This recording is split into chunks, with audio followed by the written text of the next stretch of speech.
नाज़रीन, जंगें एक्सपैंड हो रही हैं फ्रॉम लैंड टू वाटर्स और from kinetic attacks to hybrid wars और आप कह लें कि जो प्रॉक्सी वॉर्स हैं, यानी कि जंगें जो है एक्सपैंड हो रही हैं। अब आप देखिए एक और क्या बड़ी खबर सामने आ रही है कि अमेरिका की जानिब से एक बड़ा अटैक किया गया है और ये अटैक किस तरह से हुआ है कि चाइना से एक जहाज को कैप्चर किया गया है। एक बहरी जहाज को चाइना ने कैप्चर किया है। ये अपनी नौयत का वाहिद वाकया है। और ये जहाज कहां से कहां जा रहा था? ये जहाज जब वो चाइना से ईरान जा रहा था। और इसमें अगली बात यह है कि ये एक असलहा बरदार जहाज बताया जा रहा है। चाइना से एक असलहा बरदार जहाज ईरान जा रहा था, जिसको अमेरिका की जानिब से कैप्चर कर लिया गया है। तो ये इंतहाई संगीन नौयत का वाकया है, यानी ये पहली बार इस नौयत का वाकया जो पेश आया है। और दूसरी बात यह है कि ये तो बिल्कुल एक नई जंग है जो शुरू की जा रही है। एक होता है कि एक जंग जारी है जिसमें एस्केलेशन हुई है। ये तो बिल्कुल नई चीज है ना कि चाइना से जाने वाले जहाज और उनको अमेरिका कैप्चर कर रहा है। तो इसका मतलब ये तो एक अलग से पॉलिसी है कि अब ये भी करना है। तो इसका मतलब ये है कि वो सिर्फ एक जहाज को कैप्चर नहीं कर रहे हैं, बल्कि वो एक नई जंग का आगाज कर रहे हैं। तो ये बड़ी खतरनाक बात है कि चाइना का जहाज जो ईरान जा रहा था और वो असलहा बरदार जहाज था। ज़ाहिर है इस पर ईरान और चाइना भी खामोश बैठने वाले नहीं। और दूसरी बात देखिए, यानी ये टैंकर और जहाज ये किस तरह से अब इनमें तेजी आ गई है इनके कैप्चर करने में। साथ ही खबर यह है कि एक ऑयल टैंकर जब वो वेनेजुएला से क्यूबा जा रहा था, उसको अमेरिका ने कब्जे में ले लिया है। और न्यूयॉर्क टाइम्स ने ये रिपोर्ट किया है कि मार्को रूबियो जो है वो क्यूबा के अंदर रिजीम चेंज चाहते हैं।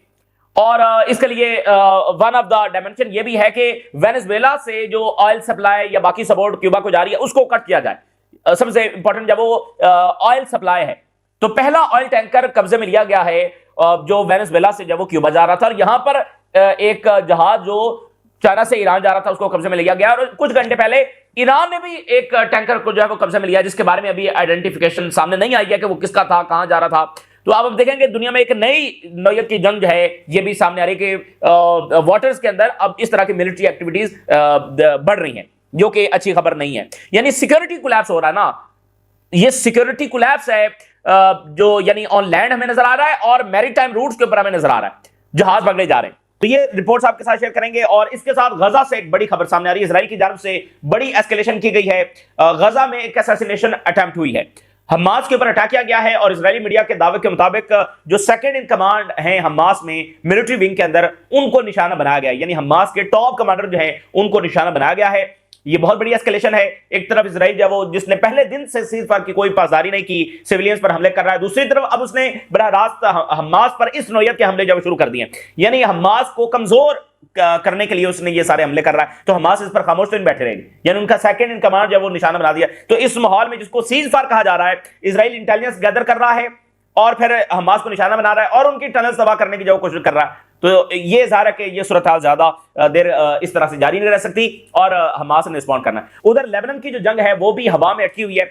और अभी एक तो इजराइल ने फिर वहां पर हमलों की धमकी दी है और इवैक्यूएशन ऑर्डर जो है वो इजराइल की जानिब से जारी किए गए। वहां लेबनीज गवर्नमेंट जो है वो बिल्कुल सो रही है, उसको पता नहीं है।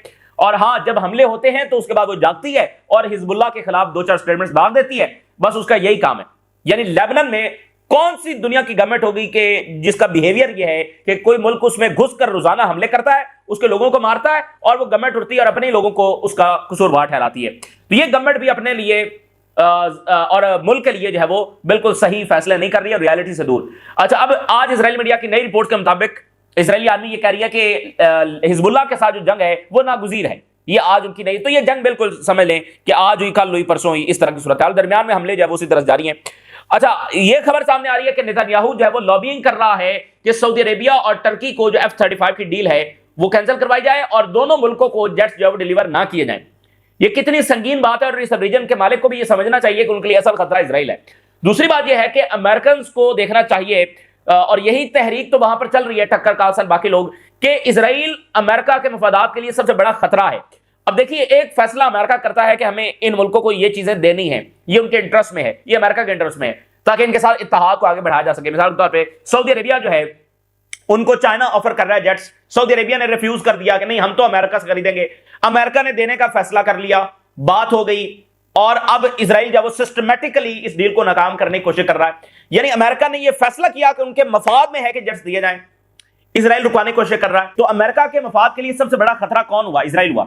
और इजराइल ये क्यों नहीं चाहता कि ये जेट्स आ जाए? इसका मतलब ये नहीं कि सऊदी अरेबिया और टर्की के पास जो ही जेट्स आएंगे वहां से उड़ेंगे और इजराइल पर हमलावर हो जाएंगे, नहीं। क्योंकि जब ये जेट्स आ जाएंगे और मजीद एडवांस टेक्नोलॉजी आ जाएगी तो इसराइल की जो सुपीरियरिटी है वो चैलेंज हो जाएगी। और जब सुपीरियरिटी चैलेंज हो जाएगी तो इससे क्या होगा? इससे ये होगा कि जो इसराइल की बदमाशी है और इसराइल की ये जो एक्सपेंशन है वो नहीं हो सकती, क्योंकि उसकी एक्सपेंशन तभी हो सकती है जब वो रीजन में सबसे ज्यादा पावरफुल और बाकी सारे कमजोर हो, तभी उसकी एक्सपेंशन। तो अब आप देखिए कि एक तरफ अमेरिका जो डिक्लाइनिंग एम्पायर है और मुसलसल जंगों ने और इसराइल की जंगों ने उनका बुरकस निकाल दिया और वो दुनिया में सबसे ज्यादा मकरूज मुल्क है और कोलैप्स दिवालिया होने वाले हैं। इतना कर्जा चढ़ गया है, उसका जो इंटरेस्ट वो दे रहे हैं, यानी उनका तो सिर्फ interest hundreds of billions of dollars और ट्रिलियंस में बन रहा है, जितना 38 ट्रिलियन डॉलर उनका कर्जा है और इसके ऊपर वो जो इंटरेस्ट दे रहे हैं वो ट्रिलियंस में है। तो वो तो एक ऐसी सूरत हाल को पहुंच गए हैं कि वो बैंकरप्ट होने जा रहे हैं। तो इसराइल जब उनके खिलाफ किस तरह से प्ले कर रहा है, यानी सिर्फ मजीद लैंड लेने के लिए उस एम्पायर को जो ऑलरेडी डिक्लाइनिंग है उसके इंटरेस्ट को मजीद डैमेज कर रहा है। हालांकि वो क्लेम करता है कि वो सबसे बड़ा इत्तेहादी भी है। तो यही तहरीक जब इस वक्त अमेरिका के अंदर जारी है। उधर जर्मन चांसलर जो हैं उन्होंने बड़ी हार्श स्टेटमेंट्स अमेरिका के हवाले से जारी किए हैं और कहा है कि हमें अमेरिका की बिल्कुल बात नहीं माननी चाहिए और हमें जो करना है वो कर गुजरना चाहिए और ताकत के साथ करना चाहिए, अमेरिका की बिल्कुल बात नहीं सुननी चाहिए। तो ये यहां यानी एक यूरोप और जो अमेरिकन अलायंस था जो दुनिया को चला रहा था, जिसको आप नेटो भी कहते हैं, तो उसका कोलैप्स ओवरऑल हम यहां पर देख रहे हैं। सबसे पहले हम जरा आगाज करते हैं जो चाइना और ईरान के हवाले से बड़ा वाकया पेश आया है। अपनी नौयत का यह वाहिद और पहला वाकया है जिसमें वो कह रहे हैं कि एक जहाज को, बहरी जहाज को कैप्चर किया गया है और ये जो है वो एक असलहा बरदार जहाज था। ये एक आर्म्स शिपमेंट थी जो चाइना से ईरान जा रही थी। अच्छा, इंपॉर्टेंट बात नाज़रीन ये भी है कि हमेशा इजराइल और वेस्ट ये पोर्ट्रे करता है कि अगर China, Iran, north Korea, Russia, Venezuela ये मुल्क अगर एक दूसरे को असलहा देना चाहते हैं या दे रहे हैं तो वो इलीगल एक्टिविटी होगी। यानी अब आप देखें उन्होंने असलहा पकड़ा है तो इलीगल कहकर पकड़ा है ना, एक गलत एक्टिविटी हो रही है ये कहकर पकड़ा है। लेकिन अगर वो असलहा एक दूसरे को दे, अमेरिका यूरोप को दे, यूरोप इजराइल को दे, अमेरिका से असलहा आए इजराइल को, खा वो जेनोसाइड में भी इस्तेमाल ना हो, खा वो जेनोसाइड और जंगी जराइम में ही इस्तेमाल क्यों ना हो, वो कुछ गलत नहीं है। यानी ये एक एंगल है नेगेटिव पोर्ट्रे करने का कि अगर ईरान अपने इत्तेहादियों की मदद कर रहा है, चाइना, रशिया अपने इत्तेहादियों की मदद कर रहे हैं तो वो गलत एक्टिविटी है, वो डिस्टेबलाइजिंग है। लेकिन अमेरिका से असलहा इजराइल को आ रहा है, जर्मनी से इजराइल को आ रहा है, वो बिल्कुल दुरुस्त है और वहां से यूक्रेन को जा रहा है, उसमें भी कोई गलत नहीं है। लेकिन अगर ईरान के ड्रोन रशिया चले जाएंगे तो वो गलत है, उधर इन सब का असलहा और इनके डायरेक्ट लोग यूक्रेन में चले जाए तो वो गलत नहीं है। तो ये भी एक बड़ा अहम एंगल है। अच्छा, अब आप देखिए ये तमाम मीडिया इस बात को कंफर्म कर रहा है। ईरानी मीडिया कह रहा है US intercept Iran bound military shipment from China in rare raid, यानी ये मिलिट्री शिपमेंट थी। ईरान का मीडिया भी इस बात को कंफर्म कर रहा है और ये बात कर रहा है कि ये रेयर नौयत का वाकया, इस नौयत का पहले वाकया पेश नहीं आया। The Wall Street Journal, US forces raid a ship seize cargo headed to Iran from China. Aggressive tactics जो है वो ट्रंप इंतजामिया ने इस्तेमाल करना शुरू कर दिए हैं। ये बिल्कुल एक नई बात हो गई ना, और ये सिर्फ एक वाकया नहीं, इसका मतलब ये है कि एक नई जंग शुरू की जा रही है। अग्रेसिव टैक्टिक्स ट्रंप इंतजामिया ने शुरू कर दी हैं अगेंस्ट एडवर्सरीज एट द सी। ये देखिए वॉल स्ट्रीट जर्नल क्या बात कर रहा है, अब समंदर में जो हमले हैं वो बढ़ने जा रहे हैं। एक जंग जब समुद्रों में छिड़ने जा रही है, अग्रेसिव पॉलिसी ट्रंप इंतजामिया ने एट द सी जो है वो इख्तियार कर ली है, that were rarely used in the past. बड़ी इंपॉर्टेंट बात है, जमीन से जंगें अब समुद्रों में होने जा रही है और समुद्रों की जंगें बड़ी खौफनाक होंगी, खतरनाक होंगी। और आप देखें ना कि बड़े बहरी जहाज वो पकड़े जा रहे हैं। तो वॉल स्ट्रीट जर्नल ये कह रहा है कि ट्रंप इंतजामिया पूरी पॉलिसी शिफ्ट लेकर आ रही है कि लैंड के साथ साथ अब समुद्रों में भी जंगें होंगी। और ये वो टैक्टिक है जो माजी में इस्तेमाल नहीं हुई, खासकर हम अभी पिछले सालों में भी देखें और पिछली दहाई में भी, यानी इराक के खिलाफ अफगानिस्तान, शाम, इराक ये सारी जंगें हो रही हैं तो उसमें ऑन सी तो कोई जंग नहीं जा रही। तो ये वो टैक्टिक जो पास्ट में इस्तेमाल नहीं हुई अब वो इस्तेमाल होने जा रही। अच्छा जी, इसी दरमियान टर्की का मीडिया भी इस बात को कंफर्म कर रहा है कि यूएस फोर्सेस ने इंटरसेप्ट किया है एक बहरी जहाज को, सीज अ कार्गो, जो ईरान की तरफ जा रहा था from China. The operation was a rare maritime action aimed at disrupting Iran's military procurement efforts. Iran जो है वो ताकतवर बन रहा है, ईरान को असलहा पहुंच रहा है तो इसको रोकने के लिए। अच्छा जी, न्यूयॉर्क टाइम, चाइना का मिलिट्री शिपमेंट जब रोका गया है to prevent Iran from rebuilding its arsenal, ताकि ईरान अपना जो स्टॉक पाइल है उसको ना बढ़ाए। तो जो इजराइल को आ रहा है तो उसमें मसला नहीं है। So US forces raid a ship और it was in route from China to Iran. बहुत सारा मीडिया जो है वो इस बात को कंफर्म कर रहा है। तो अच्छा, इसका मतलब एक ये भी है कि देखें जिस मुल्क पर हमला होना होता है उसकी पहले वो सप्लाई भी काटते हैं। तो ये एक बहुत बड़े स्केल की जंग है, कि यानी चाइना का जहाज और असलहा का जहाज और ईरान जा रहा है। और मैंने आपको बताया कि इसका एक एंगल ये भी होता है कि जिस मुल्क पर हमला करना है उसकी पहले सप्लाई काटी जाती है, तो ये ईरान की सप्लाई काटने की भी एक कोशिश है, इसमें वो बुरी तरीके से नाकाम होंगे, लेकिन बहरहाल उन्होंने बहुत ज्यादा एस्केलेशन कर दी है। अब इस पर चाइना और ईरान कैसे रिस्पॉन्ड करेंगे ये बहरहाल देखना है। अभी तक उनका रिस्पॉन्स नहीं आया क्योंकि अभी ये वाकया पेश आया है। एक बड़ी इंपॉर्टेंट खबर स्वीडिश मीडिया ने दी है, स्वीडन के मीडिया ने, उन्होंने कहा है कि जो ईरानी हैकर्स हैं वो स्वीडन के अंदर उन्होंने बहुत बड़े हैकिंग ऑपरेशंस किए हैं रिगार्डिंग उनका जो 4th generation fighter jet programme है। ये काफी पॉपुलर है ये वाला जेट, ये दुनिया में बहुत सारे मुल्कों को स्वीडन ने बेचा है। ये बड़ा जबरदस्त है, मल्टी रोल ये जेट है, 4th जनरेशन है, लेकिन इसको बड़ी तेजी के साथ रीआर्म किया जा सकता है, रिफ्यूल किया जा सकता है, इसको बड़ी तेजी के साथ रीआर्म किया जा सकता है, रिफ्यूल किया जा सकता है, और इसको बनाया ही इस एक पूरे माइंडसेट के साथ गया है, एक यानी लाइटर और मल्टी रोल ये फाइटर जेट है 4th जनरेशन। तो इसमें पेनिट्रेट किया है ईरान ने स्वीडन के मीडिया के मुताबिक, और ईरान ने इंफॉर्मेशन ऑब्टेन करने की कोशिश की है इस जहाज के हवाले से। ईरानियन हैकर्स ने इन्फिल्ट्रेट किया इस बनाने वाली कंपनी के डिजाइन और मैन्युफैक्चरिंग सिस्टम के अंदर फॉर सेवरल मंथ्स, कई महीनों तक ईरानी हैकर्स अंदर घुसे रहे और लार्ज अमाउंट ऑफ इंफॉर्मेशन उन्होंने निकाली। यानी कंपनी जिसने ये बनाया है उसके सिस्टम में ईरानी हैकर्स घुस गए, कई महीनों तक घुसे रहे, मैन्युफैक्चरिंग डिजाइन, कितनी क्रिटिकल इंफॉर्मेशन होती है, तो कई महीनों तक उन्होंने ये इंफॉर्मेशन वो निकालते रहे हैं इस जेट के हवाले से। जाहिर है ईरान चाह रहा होगा कि वो खुद भी एक ऐसा जेट बनाए, तो ये बड़ी इंपॉर्टेंट बात है। स्वीडन का मीडिया इस बात को कंफर्म कर रहा है। इजरायली मीडिया रिपोर्ट कर रहा है कि टॉप हमास कमांडर राद साद, ठीक है ना, साद जो है उनको टारगेट किया गया है इजराइल ने गजा सिटी के अंदर। Israeli official says Israel targets Hamas second in command in Gaza drone strike. Major escalation हुई है। वैसे तो ये सीज फायर बस नाम ही का सीज फायर है, फलस्तीनियों के साथ एक बिट्रेल है, तो फलस्तीनियों के सामने यह ऑप्शन रखा गया है कि वो या फुल स्केल बमबारी से या लो स्केल बमबारी, इन दोनों में से एक चूज करें। यानी अगर ये वाली सूरत हाल उनको कबूल नहीं हो तो फिर 10 अक्टूबर से पहले वाली सूरत हाल हो जाएगी, यानी उनके सामने पीसफुल नॉर्मल कोई सोल्यूशन नहीं है।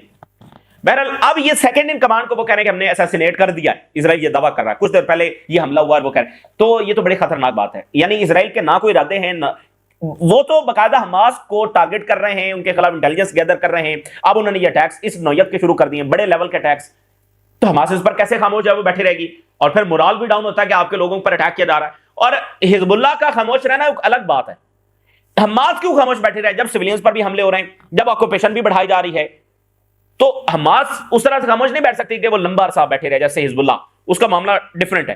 तो बहरहाल ये गजा में बड़ी एस्केलेशन हुई है, और साथ अमेरिका ये कह रहा है कि इंटरनेशनल फोर्सेस डिप्लॉय कर दी जाएंगी अर्ली नेक्स्ट ईयर, यानी जनवरी के अंदर इंटरनेशनल फोर्सेस डिप्लॉय कर दी जाएंगी। अब ये कौन सी फोर्सेस होंगी, उधर अमेरिका कह रहा है कि ये अमेरिकन जनरल इसको लीड करेगा, तो कौन सा ओआईसी का मुल्क है जो अपनी फौजें अमेरिकन कमांड में वहां पर भेजेगा।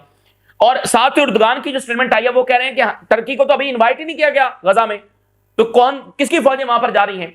तो ये सब एक ड्रामा ही साबित हो रहा है, जैसा कि हम पहले दिन से बात कर रहे थे।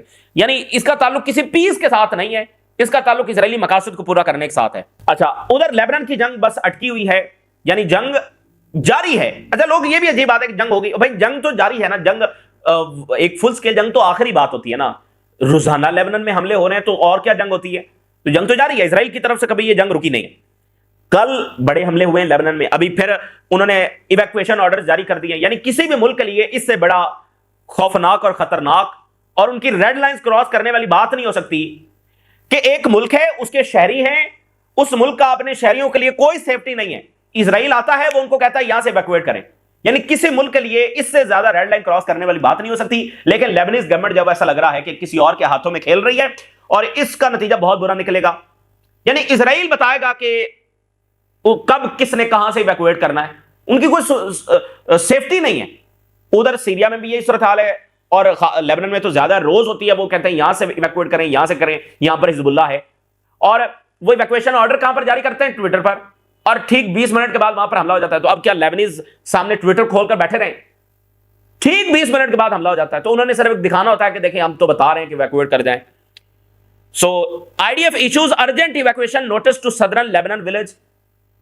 We will attack soon Hezbollah military infrastructure in the town of Yanon in southern Lebanon। अब वो भाई इस टाउन के लोग निकलकर किधर जाएं, और इजराइल के पास क्या इख्तियार है, किस लेजिटिमेसी के साथ वो इन लोगों को, यानी शाम और लेबनान के लोगों के लिए कोई सेफ्टी नहीं है। उनकी रियासत कहीं एग्जिस्ट ही नहीं करती जो उनको बचाने के लिए आए, ना ही सदरन सीरिया में, ना ही सदरन लेबनान में जो उनको बचाने के लिए कोई आए। ये सब इजराइल के रहमो करम पर छोड़ दिए गए हैं। इजरायली चैनल 12 ये बता रहा है मिलिट्री सोर्सेज को कोट करते हुए कि no escape from operation against Hezbollah, Hezbollah के खिलाफ जो जंग है वो नागुज़ीर है। और उसका जवाब क्या है कि हिजबुल्लाह दोबारा ताकतवर हो रही है। अच्छा, so security echelon is pressing toward launching an operation against Hezbollah, एक फुल स्केल ऑपरेशन हिजबुल्लाह के खिलाफ लॉन्च किया जा रहा है। यह बात बड़ी इंपॉर्टेंट है। हिजबुल्लाह के खिलाफ इसलिए भी ऑपरेशन किया जा रहा है, इजरायली मीडिया यह बता रहा है, ताकि हिजबुल्लाह कल को ईरान को ज्वाइन ना कर सके जब ईरान पर हमला हो। क्योंकि हिजबुल्लाह ने कहा कि ईरान पर जंग होगी तो हम ईरान के साथ खड़े होंगे। पिछली जंग में उन्होंने कहा था, वो तो ईरान ने बराह जंग लड़ी और ईरान ने अपनी ताकत दिखाई कि हम अकेले किस तरह इजराइल से लड़ सकते हैं। और उधर इजराइल को तो अमेरिका का सहारा लेना पड़ा। ईरान के लिए तो चाइना और रशिया नहीं आए थे, यानी इन सेंस के जैसे अमेरिका ने आकर बहरास हमला किया तो रशिया और चाइना ने तो आकर इजराइल पर नहीं किया, ईरान ने अकेला लड़ा। और हिजबुल्लाह, यमन, इन सब की मदद भी उसने हासिल नहीं की, हालांकि ये तैयार बैठे हुए थे अगर ईरान इनको इशारा करता। ईरान सिर्फ अपनी ताकत दिखाना चाहता था। तो अब ये वो कह रहे हैं हिजबुल्लाह को तबाह करने का मकसद ये भी है, कल को ईरान पर हमला हो तो फिर हिजबुल्लाह मौजूद ना हो ईरान का साथ देने के लिए। ये आखिरी स्टेटमेंट भी बड़ी इंपॉर्टेंट है। कहते हैं कि एक मिलिट्री ऑपरेशन हिजबुल्लाह के खिलाफ मदद करेगा कि लेबनान के साथ हम एक सेटलमेंट में पहुंच जाए, यानी लेबनान के साथ हमारा डील तय हो जाए, नॉर्मलाइजेशन हो जाए। ये बड़ी ही इंपॉर्टेंट बात है और ये इजराइल की बुनियादी जो डॉक्ट्राइन है उसका हिस्सा है। कैसे इजराइल ये देखता है कि उसने जितनी भी नॉर्मलाइजेशन हासिल की है वो थ्रू डिप्लोमेसी हासिल नहीं की है, ये थ्रू वॉर्स हासिल की है। अगर अरब्स के साथ नॉर्मलाइजेशन हुई है तो पहले अरब्स के साथ जंगें लड़ी गई हैं, पहले उनकी कमर तोड़ी गई है, पहले उनको कमजोर तरीन पोजीशन में लाया गया है, फिर उनको नॉर्मलाइजेशन की तरफ लाया गया है। यानी इजराइल नॉर्मलाइजेशन को देखता है थ्रू सबजुगेशन, कि कोई मुल्क जो इंडिपेंडेंट है, डिग्निटी रखता है, उसकी लीडरशिप ठीक है ना, और फलस्तीनियों के साथ है, वो कभी नॉर्मलाइजेशन नहीं करेगी। इनको इतना मारो, इतनी इनकी पसली कमर तोड़ दो कि इनके पास सिवाय सबजुगेशन के कोई ऑप्शन ही ना बचे, और फिर उसको नॉर्मलाइजेशन कहा जाए और उसको पीस कहा जाए कि हमारा पीस हो गया। तो इजराइल ने जो भी ये सारा किया है उसकी ये डॉक्ट्राइन कैसा है। तो अब आप देखिए, हिजबुल्लाह के साथ जंग हमें लेबनान के साथ नॉर्मलाइजेशन में हेल्प करेगी। ये कैसा फार्मूला है, किसी मुल्क के साथ जंग करके नॉर्मलाइजेशन हासिल करना। तो इसके पीछे बुनियादी चीज यही है। अच्छा, अब Netanyahu moves quickly to block F-35 sales to Turkey.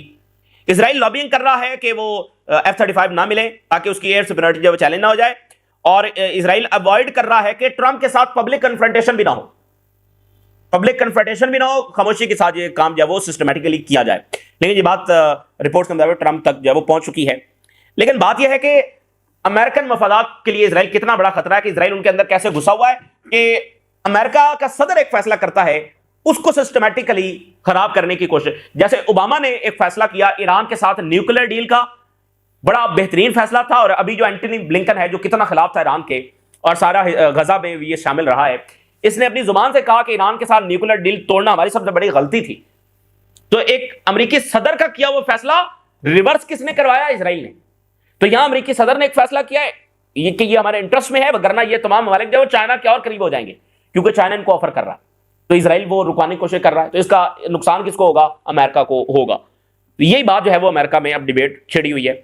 अच्छा, और हैरिट्स ने लिखा है कि सऊदी एंड इमराती जो पावर स्ट्रगल है वो यमन और सूडान में जारी है, और शो के कितना डेंजर होगा relying on friendly forces in Gaza, कि अगर इनकी फौजें आती हैं तो ये तो पहले ही आपस में लड़ रहे हैं, ये हैरिट्स लिख रहा है। इनकी पावर स्ट्रगल जब वो यमन और सूडान में जारी है, तो ये बड़ी खौफनाक जंग है। इसने अरब वर्ल्ड को बहुत डिवाइड करके रखा हुआ है, सूडान और यमन की जंग ने, ये बिल्कुल भी अच्छी नहीं है। जर्मन चांसलर इस वक्त बड़े गुस्से में नजर आ रहे हैं। जर्मन चांसलर जो है अभी इसराइल का दौरा करके गए, और रशिया के साथ ये चाहते हैं कि शाम और सुबह सूरज तुलू होने से पहले ही जंग हो जाए, और ईरान को ये तबाह करना चाहते हैं। काफी, यानी कि जब से ये आए इन्होंने मतलब जंगों ही की बात की है, और ये कहते हैं कि इजराइल डर्टी वर्क कर रहा है और हमारे लिए कर रहा है, तो इसमें कोई मसला नहीं है। कहते हैं कि यूनाइटेड स्टेट्स अपने इंटरेस्ट को डिफेंड करता है फोर्सफुली, तो जर्मनी और यूरोप को भी ऐसा ही करना चाहिए। जो चीज हमें चाहिए ताकत से हमें ले लेनी चाहिए, अपने फैसले ताकत से करने चाहिए, अमेरिका की बात सुनने की जरूरत नहीं है।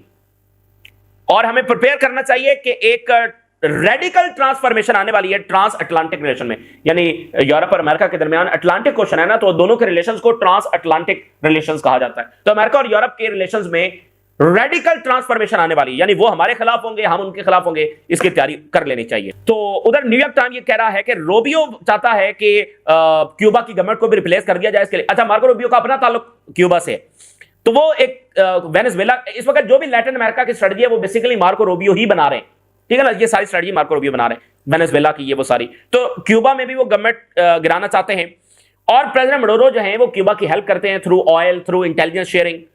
तो मार्को रूबियो समझते हैं कि अगर मडोरो को गिरा दिया जाता है तो फिर क्यूबा को गिराना ज्यादा आसान हो जाएगा। और अभी अमेरिका ने एक ऑयल टैंकर पकड़ा है जो जा रहा था यहां से क्यूबा ऑयल लेकर, तो ये काफी खतरनाक बात है। ये इस वक्त की ताजा तरीन सूरत हाल जो आपके साथ शेयर किया, हमने राय जरूर आकर इजाजत दीजिए। अल्लाह।